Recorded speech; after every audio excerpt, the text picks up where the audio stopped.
So in this video I'm going to show the left-handers out there how to do a chain. Now, as I've said before, I'm not a left-hander, so you have to bear with me, but I'll be able to show you the mechanism, and I know you'll find it much easier than I do if you're naturally left-handed. So again, we take our little finger, hook it under the yarn, turn our hand over, 3 fingers under, and pinch here near to the stitch as possible. So you can either have a knife hold like I've got here, or a pencil hold. It's entirely up to you, whichever is most comfortable for you. It doesn't make any difference to your crochet, it's just a matter of personal preference. So what we're going to do is we've got our first stitch here, we're holding it nice and close up to the stitch with our right thumb and forefinger, and we take the hook with this knobbly bit facing us in front of the yarn, underneath, and then we're going to just gently tweak it and pull it back through. We're using our little finger here as a sort of tension gauge as well. And each time we move our right thumb and forefinger up as close to the stitch as possible. Don't hold it too tight though, otherwise you'll find that your chain stitch gets too tight and you just can't work it. So you take your hook over the top and underneath, and then you just bring it back, pull it through, and as you do, you move your right thumb and forefinger up closer to the stitch, releasing the right hand as you go. Over the top, underneath, pull through, loosen it up, over the top, underneath, and pull through, and again, come up nice and close to that stitch.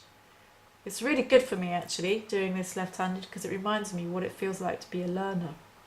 And it can be really frustrating, but with crochet it's so worth pursuing this hold, because it will make your crocheting so much faster as you progress. So underneath, hook it and pull it through.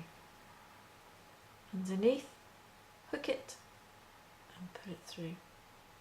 There we are, moving our right thumb and forefinger up as close as we can get.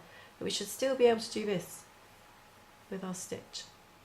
Over the top, underneath, and pull through.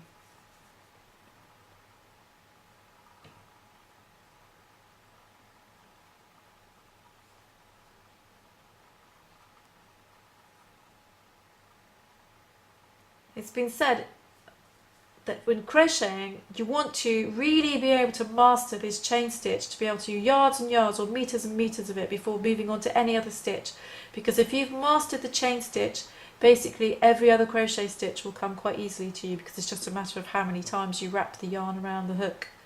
So keep practicing this chain stitch until you're really comfortable with it, and then when you are, you can move on to learning some other stitches. Also, bear in mind that American crochet and British crochet, we work the same stitches, but they have different names, so it can be really confusing. So if you are reading a pattern, do make sure you know whether you're reading an American pattern or a UK pattern, otherwise you could end up getting in a bit of a pickle with it. But the good thing about the chain, the good old chain stitch, is that it's the same in British and American crochet. It's exactly the same stitch. There we go. Pulling a bit tight because I'm not a left-hander. And there we go. We have our chain. It looks like a little girl's plait. It's very pretty.